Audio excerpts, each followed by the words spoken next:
Partners van Culinair Live zijn Livar, Klevers IJssalons, VAC Rooswinkel, Restaurant Aubergine, Van Leendert Maastricht BV, Van Berkum Wijnen, Schmid Zeevis, Tuinderij Beegdenhof, Zonfruit en Vegetables, Blanchdaal, Brood- en Pakketbakkerij Fleuren en La Bonta.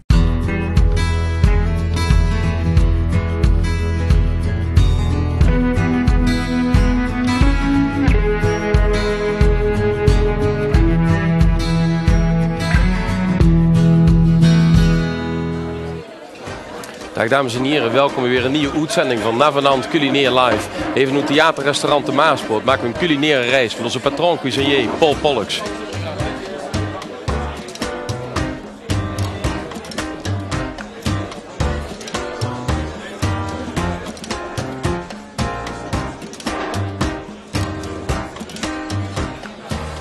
Inmiddels zien we aangekomen bij de eerste halve finale in onze zoektocht naar de beste leerlingkok van Limburg. Alle koks hebben tot nu toe een amuse gemaakt en zo ook vanavond. 2 koks die strijden in de titel. Het is van restaurant Aubergine Eslin en van het Maashotel Broekhuizen Guido Dame. Ik deel het tof met Joske Bo. Hartelijk welkom van Zon Food en Vegetables. Ze gaan straks bezig met hele verse producten. Dus een duidelijke kiek op een gerecht, denk ik. Groenten en fruit, vooral. Ja. Fantastisch, welkom. Ja. En ben met Jan Kiewiet van Sodexo.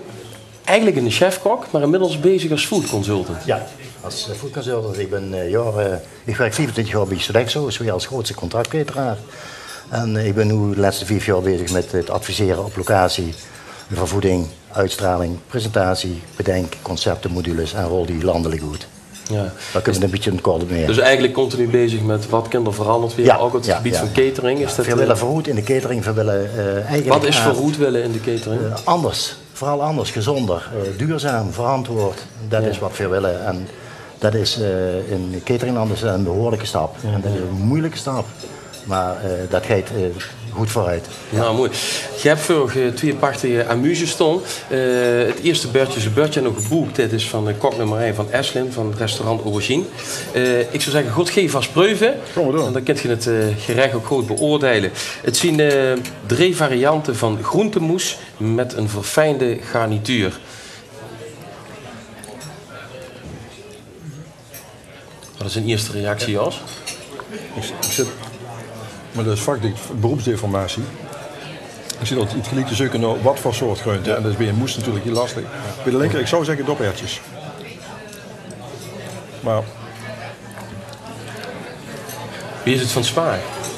Heel delicaat, heel zacht. Ja, dus het is het is geen een gekke vergelijking met asperges, maar dat is net wie asperges. Het is een hele zachte smaak en niet waarvan ze gelijk zegt van, dat is dat. Het is een ook erg goed omdat er al niet meer zo koud is. Hè? Nee. Er is echt een beetje op temperatuur te komen, want de uitstraling niet te goed uit, maar wat wel en de smaak. Dat is overigens ook een probleem met dat het meestal te koud geserveerd wordt. Ja. Daarvoor mochten ze nu ook in cateringland 2 uur ongekoeld aanbieden. Dus en dat is maar goed ook, want dat komt de smaak goed en de presentatie ook. Ja. Dan gaan we natuurlijk ook even door, want we hebben kok nummer 2, Guido Dame van het Maashotel. Hij heeft een moes gemaakt van aardpeer met appel, radijs, Georgia, biet en een kruim van walnoten. Ik vind die van Guido, die presentatie, ik denk een beetje een knipoog naar een snoepjeswinkel, qua kleur en zo. Ja, precies, dat klopt wel, ja. Die moes ook heerlijk.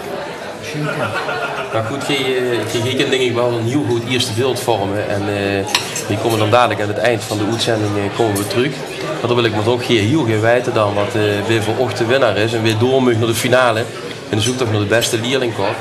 En er is de mening van de zaaljury natuurlijk ook van wezenlijk belang. Ja, ja. Dus ik ben benieuwd naar de mening straks.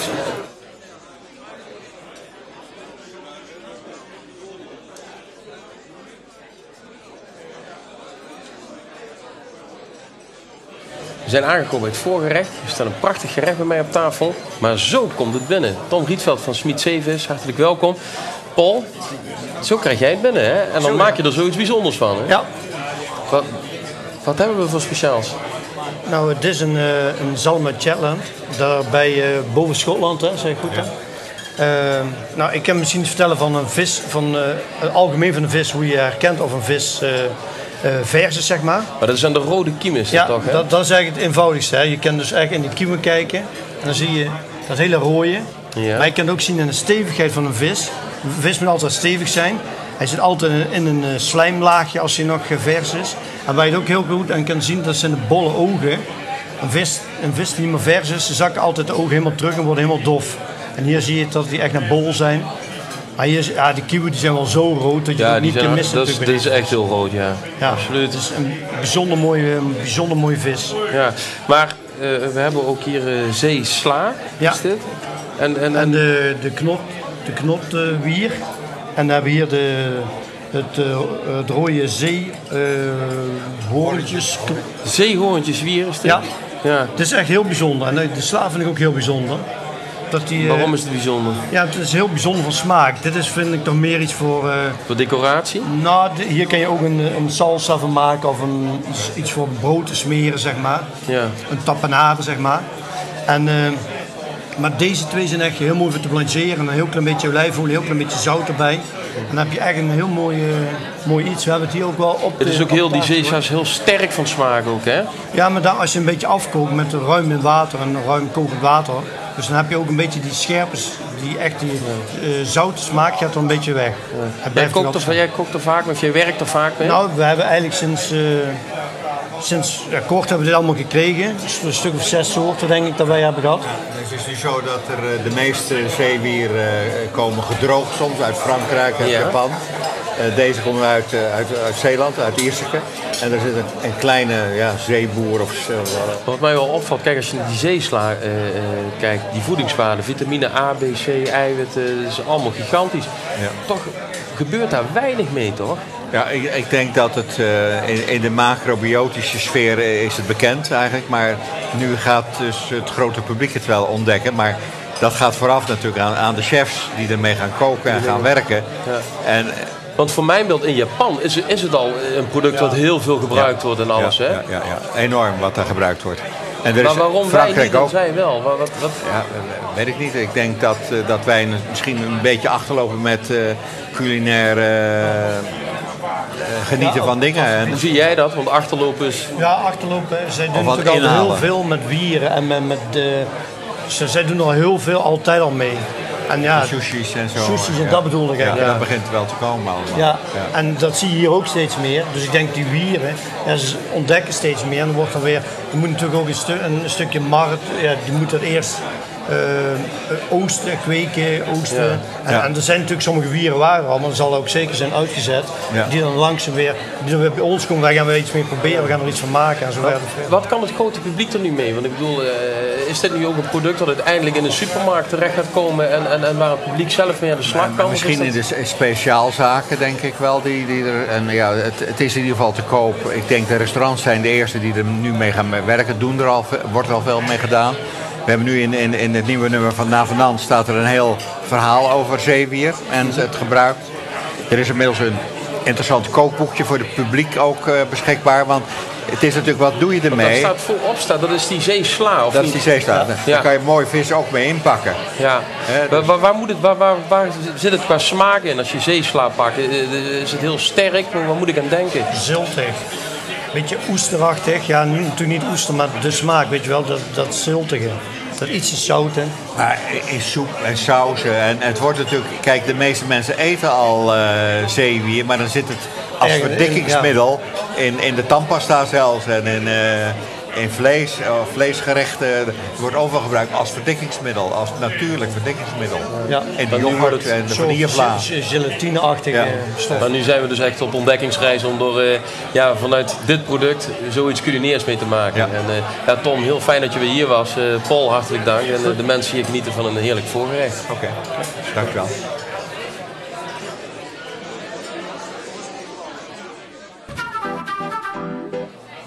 2 oktober is het zover. Dan is het Music with a Mission van het Theater de Oranjerie in Remund.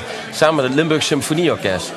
Geeft zelf een concerto met prachtige gasten. En een daarvan zijn we Mick en Torfel. G. Reinders, hartelijk welkom. Fijn dat ze er bent, G. Goedenavond, Sef. Het is natuurlijk een initiatief van Navenant Foundation. Samen met Health Foundation Limburg. De totale opbrengst van het geheel gaat naar kankeronderzoek Fonds Limburg. Ja. Wat was voor dich het belangrijk om met Tijn en mij te doen? Nou, ik denk, weet je, als ik gevraagd werd voor benefietconcerten, is voor mij altijd belangrijk van, is het doel goed? En toen denk ik van, dit doel vond ik fantastisch. Dus mijn mama is overleden aan kanker, vrienden van ons zijn overleden aan kanker. En ik denk van, daar moet geld heen. Ja. Die ziekte moet overwonnen worden. Dus die hebben ook in die directe omgeving echt wel dingen meegemaakt? Ja, ik denk iedereen. Ja. Zo van, dat is, als iemand het krijgt, is het 50% de stad. Ja. Het is ongelooflijk wat dat eigenlijk in de impact in de maatschappij heeft gekregen. Hartstikke. Ja. En het lijkt wel, ik weet niet of het lijkt wel of het steeds erger wordt. Steeds meer mensen. Ja, ik snap wat ze bedoelt. Ja, ze wil aan de andere kant, ja, het hele kankeronderzoek toont toch ook duidelijk aan dat ze wel resultaten boeken en alles. Ja, maar dat is inderdaad, ik weet nog, mijn man die waren echt 2-3 dagen krank van dat grijden. En dan, nu heb ik mensen met gemaakt dan zijn die ene dag krank, bij wie ze van spreken. Ja, dus dan maken ze wel sprongen in. Hè. Ja, dus, dat gaat vooruit. Ja. Hey, dan doen we gewoon een prachtig concert doen met het Limburg Symfonieorkest samen. Hoe hebben ze nu meer mee? Met strikers of met blazers? Want de best toch de man van bluesmuziek? Ja, met allebei. Met allebei. Van, toevallig ben ik gisteren bij de arrangeur geweest. Sander Hendricks, de componist van het Limburg. Ja.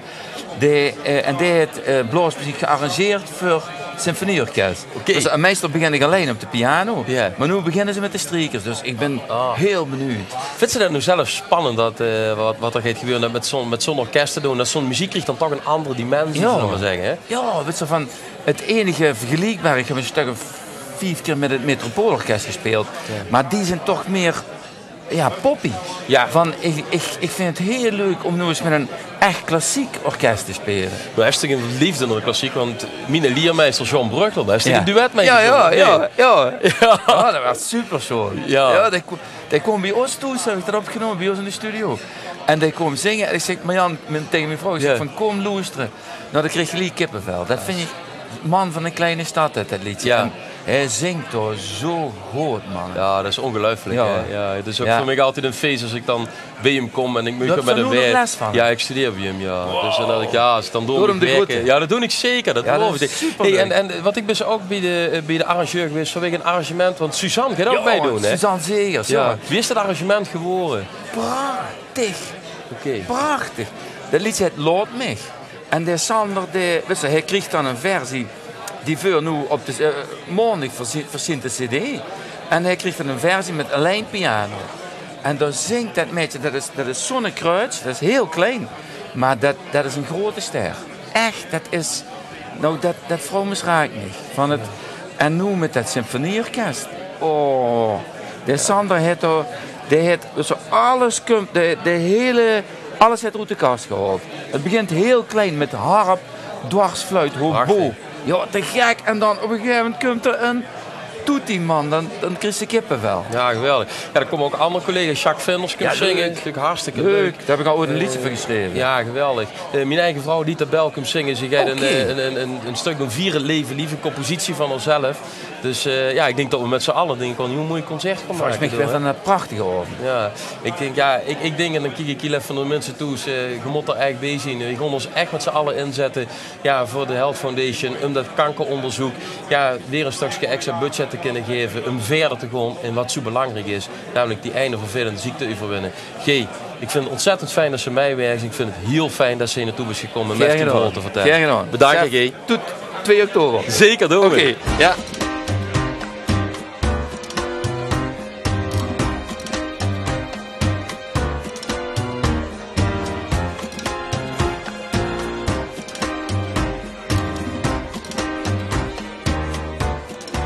De mensen genieten even van een tassengerecht. En ik deel het tof met Patrick Rooswinkel van VSC Rooswinkel. Natuurlijk welkom. Ja, dank je. En natuurlijk onze patroon cuisinier Paul. Ja. Waarom ga je nu schoen maken van peerdebloemen? Ja. Bloemen is sowieso heel erg in. Hè. We hebben heel veel met bloemen en met groenten en dat allemaal gekookt. En dan heb ik het ergens gezien. Dan gaan we dat zelf een beetje testen. Dat hebben ze ook zelf geplokken trouwens van de zomer. Echt hoor? Ja, die hebben gedroogd. Dus dat is echt van peerdebloemen gemaakt? Ja, dat is geen flauwekul natuurlijk. Nee, ik dacht echt dat het flauwekul was. Ja, dat denkt zich altijd, maar dat is niet zo. Moet ik proeven, hè? Jazeker. Hoe smaakt een peerdebloem? Ja, wie smaakt een peerdebloem? En wat is er verder gemaakt, Paul? Langoustines. Een stukje Ja, een stukje buikspek van lievervarken, zacht gegaard. En wel wat courgette, daar hebben we ook wat een crèmepje van gemaakt, zeg maar. En daaronder zo'n beetje kruidenkorst, kan ze niet zo goed zien. Courgette is nog steeds meer populair weer een product, hè? Courgette is een heel mooi product, zeker om te grillen vind ik. Er moet eigenlijk een beetje zo'n rastersmaak aankomen. Ja. Dan vind ik dat net een beetje lekker. Of iets met basilicum zo, of olijfolie en dan zeg je geweldig courgette. Ik zal zeker verder willen gewoon in de Ja, ik keuken. ga een beetje proeven. Ja, dankjewel voor de uitleg. Ja, alsjeblieft. Oké. Ja, Patrick, een aantal van deze producten die komen weer van Ogga af. En, als je nou kijkt naar de meerdere ontwikkeling, dat heeft natuurlijk te maken met een enorme vergrijzing in de maatschappij. Wie gaat je er als horeca-groothandel maar jongens? Speelt ze erop in? Jij zou ook kijken naar instellingen en dergelijke? Ja, wij spelen duidelijk in op inderdaad ook instellingen. Zodanig dat we eigenlijk onze omzet van de groothandel meerdere poorten onderbouwen. En zorginstellingen bijvoorbeeld is voor ons een heel belangrijke groeimarkt. Okay. Dus zie je ook echt dat enorm groeit, die instellingen, ook het aantal instellingen en dergelijke? Nou, het aantal instellingen in Nederland groeit niet, maar wel de instellingen zelf werden wel groter. Dus door fusies en dergelijke werden ze steeds groter. Werden dus ook steeds belangrijkere klanten voor ons. En wat wij eigenlijk willen is dat we een stuk ketenpartner werden van die zorginstelling. Dat we een stuk verlengstuk voor hen zijn. En door met eigenlijk een stukje synergie kunnen genereren voor beide organisaties. Ik ben een heel even van mijn beeld, want op een gegeven moment is een bedrijf, de besneed actief in dit tak. Nee. Is dat niet een hele moeilijke meer om binnen te komen? Want volgens mij moesten ze zoveel eisen voldoen. Ja, dat klopt. Het is inderdaad niet makkelijk om binnen te komen bij die zorginstellingen. We hebben daar zelf in het verleden specifiek een bedrijf voor overgenomen wat alleen maar acteerde in de zorginstellingen. Kiezen vlees en vleeswaren. Is er een stuk kennis mee ingekocht? Ja, en ook een stukje ingang, om het zo maar te zeggen. Want het is belangrijk om met de juiste personen om tafel te komen te zitten, zodat ze ook die vooral kunnen doen. Maar en dat hebben we eigenlijk via Giezen hebben we dat kunnen realiseren. Ja. En dan die keukens, wordt er in die zorginstellingen ook gebruik gemaakt van kan-en-klaar maaltijden? Of wordt er nog echt gekookt toch gewoon? Er werd veel zelf gekookt, maar wat ze wel zien is dat ze ook toch met krimpende budget hebben te maken. Dus ze moeten slimmer en efficiënter gaan werken. Zoals? Dus het aantal productiekeukens per zorginstelling is drastisch verminderen. En dan zoeken ze toch samenwerking met commerciële partijen om te kijken hoe kunnen we dat efficiënt doen. Nou, en zo hebben we bijvoorbeeld zelf een samenwerking met Meander en Viever in het zuiden. En daarmee kunnen we gezamenlijk een keuken bouwen of cement bouwen. Over 3 weken gaat het open, Heerlen. En dan beginnen we zeg maar, met een 4.500 maaltijden per dag te produceren voor die zorginstellingen. Het begint dus dan goed gevuurde zorginstellingen in die keuken die maaltijden produceren? Ja, dat is een joint venture samen met die zorginstellingen en dat komen we inderdaad gezamenlijk doen. Ja. Maar dan komt natuurlijk altijd weer de vraag, maar blijft dat dan nog lekkerder dit? Als er zoveel maaltijden tegelijk, als die moeten gaan reizen, die maaltijden, die zien onder, wie behaalt het in de kwaliteit? Is dat... Ja, het is zo, wij gaan geen diepvriesmaaltijden maken of sous vide. We gaan echt vers maaltijden gaan we maken. En ze werden dus eigenlijk vandaag gekookt en liggen gewoon morgen bij de cliënt op het bordje. En daarmee is het gewoon vers. We werken met verse producten. Het is eigenlijk ook een keuken waar we over praten. En het is geen maaltijdenfabriek waar honderdduizenden maaltijden per week gedraaid werden. Dat doen we dus bewust niet. Ja. Maar en wat is het doel? Want ik bedoel, je start met 4.500 maaltijden per week. En waar moet dat naartoe groeien? Wat is het is ingericht op maximaal 10.000 maaltijden per dag wat we produceren. En ook om met name de regionale smaak te kunnen waarborgen, zeg maar. Dus we willen niet een gehaktbal maken dat ze in heel Nederland kunt verkopen. Hè. Dan willen we ook een gehaktbal maken wat specifiek de Limburger prefereert. Oké, dus wil ze echt met het bedrijf door, zal ik maar zeggen, met de joint venture wil ze dus zal maar zeggen, echt die regio op smaak in het bedienen. Dan is Limburg het maximale eigenlijk. Dat is Limburg het maximale, ja. En op het moment dat een publiek dat een gigantische hit is, ga je ze dan toch goed bereiden of zeggen ze van nee, ik moet... dat zou best kunnen, dat ze dadelijk zeggen, nou, dat kunnen we ook misschien zo'n initiatief in Brabant bijvoorbeeld. Dat zou inderdaad een goed gevolg kunnen maar dan zijn. ook door op de behoeftes en de smaak van hoe dat gebied geïnitieerd. Ja, er zal geen mega fabriek komen waar ze voor heel Nederland gaan bouwen. Dat zullen wij nooit doen. Wie juist is die toekomst ervan? Denk je dat doet in te lijken door alle bezuinigingen waarvan ik toch stiekem een idee heb dat steeds meer wordt. Dat we misschien dadelijk alleen nog maar maaltijden moeten gaan leveren. En dat die hele keuken, zal maar zeggen, gaat verdwijnen in die instelling of zeggen, nou dat zal nooit gebeuren. Nou, het zal nooit helemaal gebeuren. Wat wij ook willen is dat er ook een stukje horecabeleving bij zo'n zorginstelling komt. En daarmee hebben ze ook een stukje gewoon training on the job hebben ze dan nodig. Dat er gewoon mensen ter plekke met de juiste ervaring iets gaan genereren. En daar willen we ook een stukje toegevoegde waarde doen. Net wat ik in het begin zei, we willen een ketenpartner zijn. En dat doen we dan onder andere met de cliënt. En ook nog een paar andere partijen doen we dat samen. Ja, mooi. Dus Rooswinkel zorgt voor onze elders, zullen we maar zeggen. En dat is denk ik een hele mooie insteek. Ja, voor het eten in ieder geval wel. Ja, super. En die krijg je zelf ook geneten. Ja, absoluut. Ja, absoluut. Fijn dat ze hier was. Dankjewel, Patrick. Dankjewel. Merci. Samen komen we sterker uit de crisis. Dat was de slogan van het CDA bij de verkiezingen. Martijn van Helvoort, hartstikke fijn dat ze hier bij onze tafel zit. Ja. Martijn, als ik de slogan luister, heeft hij niet veel meer betrekking op het CDA dan op de Nederlandse crisis? Nou nee, die heeft zeker wel betrekking op de Nederlandse crisis. Daar moeten we zeker samen uitkomen. Ik denk ook dat het zo is dat voor niet alleen maar gaat voor werkgevers erin moeten betekenen of alleen maar voor werknemers. Dus niet alleen maar of links of rechts. Maar er zullen ze toch aan tafel moeten komen. En dat zullen we toch echt samen moeten doen. Maar goed, dat partij niet goed gaat, daar ben ik mee eens. Ja, precies. Want wie kent het nou dat een partij zo'n val kan maken? Het is toch juist dat het de grootste partij... Ja, meestal was we bij de verkiezingen en er blief eigenlijk gewoon niks meer van over. Ja, er zijn natuurlijk een heleboel aantal factoren. Eén is dat jullie natuurlijk de balen hebben van politiek in het algemeen volgens mij. Tenminste, dat heb ik op heel veel merken gehoord van wat moet ik nog met die politiek, die doen toch wat ze willen. En een partij die immer een bestuurderspartij is geweest in de afgelopen 150 jaar, die heeft er ook het meeste last van. Toen hebben ze ook dat het CDA heel drastisch vernieuwd heeft. Dus alle stemmentrekkers die op de lijst stonden, zijn er van afgeveegd. De oude garde, de roet, nu erin. Die hebben nog geen vaste achterban. Dat is een punt. En een derde punt is natuurlijk dat die tweestrijd, VVD, Partij van de Arbeid, natuurlijk al die partijen klein heeft gemaakt. Dat geldt voor zowel de SP als de PVV en ook voor het CDA. Is het dan achteraf gezien een verkeerde beslissing geweest om zo drastisch te verjongen? Als ze juist als wat er nou overgebleven is van het CDA. Ja. Want ik bedoel, dit stond ze als nummer 13 op de lijst. En los van natuurlijk het hele vervelende voorval met de voorkeurstemmen. Ja. Maar met nummer 13 en niet in de Kamer komen in een CDA liezen ze natuurlijk... Dat is schokkend. Schokkend, ja. Maar is het dan een verkeerde keuze geweest met die jonkies? Nou, kijk, de keuze om te vernieuwen, om die partijen nieuwe impuls te geven, is een keuze voor de lange termijn. En verkiezingen zijn immer ook de waan van de dag natuurlijk. Dat zijn twee verschillende dingen. Op het moment dat ze gaat vernieuwen, weet ze dat het voordeel is dat ze vernieuwd is. Het nadeel is dat ze de ervaring, dat ze de vaste stemmentrekkers kwijt is. Dus dan kiest ze eigenlijk ook voor acceptatie van een stukje wellicht verlies. Ja. Dus op lange termijn moet dat gaat weren. Op korte termijn kan dat een verlies betekenen. En dat is nu ook bewaarheid met die andere factoren. Maar denk je ook niet, Martijn, dat dat probleem misschien al een stuk eerder speelde? Als ik nog bij de vorige verkiezingen dat een man als Balkenende gewoon eigenlijk veel te lang door is gegaan. Want het was toch wel duidelijk dat hij dat nimmer moest gaan doen. En hij ging dat wel doen.